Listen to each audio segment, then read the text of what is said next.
imeilus päev jõulumäel, kolmapäeva.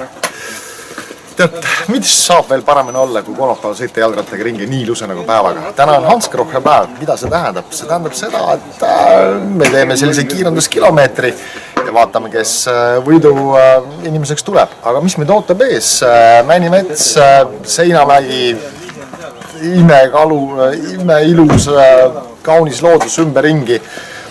Suurepärane ja Särtsu ratas on kindlasti meil abiks.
Tere peale lõunat, kõik on tore, tegime jõulumäe etapi ära. Ilm oli suurepärane, päike oli täna meie poolt, nii nagu hommikul alustasin päiksega, täna päiksega lõpetasime. Mis oli kõige tähtsam, me lõpetasime Hansgrohe kiirenduskilomeetriga. Ma ei tea veel tulemusi, kes selle ära võitis, aga pidi olema väga suur ja vahva auhind. Aga üllatuseks on veel see, mitte üllatuseks, informatsiooniks. Iga etapp Hansgrohel on võitja nii mees kui ka naine ja kokkuvõttes saavad auhinnad 3 inimest, nii et pingutage Hansgrohel ka.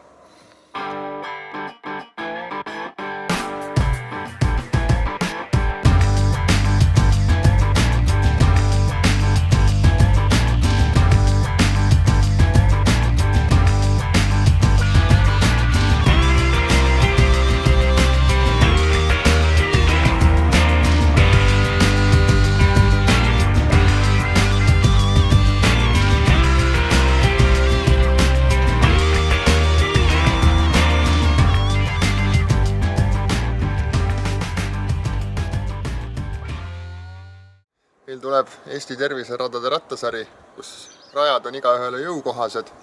Ei ole midagi keerulist, tasub tulla kohale, võtta kaasa sõber, naaber, naine, vanama, vanaisa, lapsed ja tule osalema, sina sõidad.